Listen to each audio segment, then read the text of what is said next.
makhelwana wakho.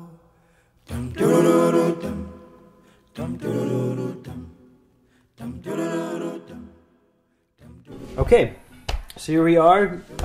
So Glenn, as the missions elder, why don't you tell us, give us a brief overview about the trip? Trip was awesome. Third time in 3 years that we've gone to Tanzania to join with the Safwa pastors who are reaching out in a mission to the Bungu tribes neighboring them. And what was cool about it is that half of our team, we had a team of 6 from Hillcrest, half of the team had been to Tanzania before and involved in this and knew what to expect. Likewise, there were 5 Safwa pastors who had been previously to the Bungu tribes, and then there were a couple of new Bungu pastors who joined us as well. And so we were able to quickly hit the ground running after 4 days of travel, and we spent 6 days telling stories, going from home to home in villages, sharing our testimony, telling Bible stories, and leading a number of people to Christ.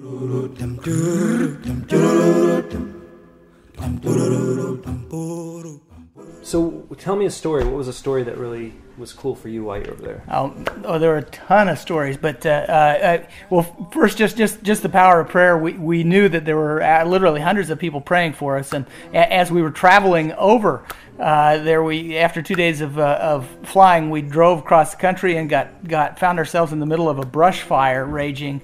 And realized that we could expire, and it was only through the prayers of the saints, I'm convinced, that we made it on to our destination and were able to finish the trip.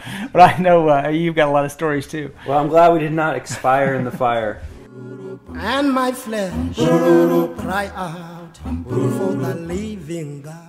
Well, one cool story for me was we had talked to these 2 brothers one day. One was a Muslim and one was non-religious. They were carpenters. And, after a few stories, they were really interested in what we were telling them, but they had to keep working, and they said, well, could you come back tomorrow? And we said, yeah, sure. So next day we were walking down the road. We've been talking to other people, and they see us, and they start waving us over, and they say, oh, come here. We've been thinking about all these stories you're telling us, and we were talking to our neighbors, and we know you talked to them as well, and we're really excited. We've never heard this kind of teaching. Would you tell us some more stories today? I said, sure. We'd love to. They said, come around back to our shop. So we sit down on the ground with them, and we start telling them some more stories. And after a while of the Safwa missionary telling stories, and Karen Lehman telling stories, and I've been telling some stories, they're really interested in Karen. Karen looks at me and says, I think you should tell the story of the prodigal son.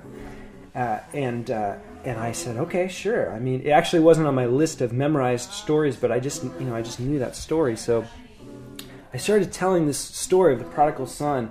They'd heard about Jesus, and this was our way of kind of explaining, what it is that he came to do.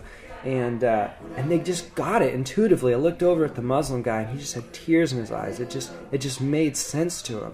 And the other guy looked at me at the end of the story and said, I've heard that story before, and I know you're telling the truth because it's the same as I've heard before. And to me, that was just a conviction of the Holy Spirit telling him what you're hearing is the truth of God.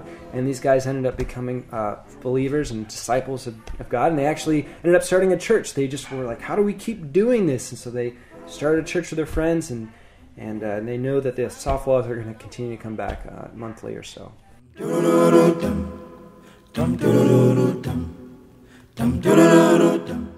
Okay, so last thing here. Well, what about what did God do in your life personally, coming home from that? What's one thing that you've kind of brought away from this trip? What I brought away, the biggest thing was just the power of my story, of God in my life. Just sharing my story with people from half a world away could have an impact that would change their lives for eternity. It made me realize that the story God gave me is powerful, and I need to be more willing to share it with people that are right next door to me, as well as people half a world away. Might always feel the Lord your God. He did this, so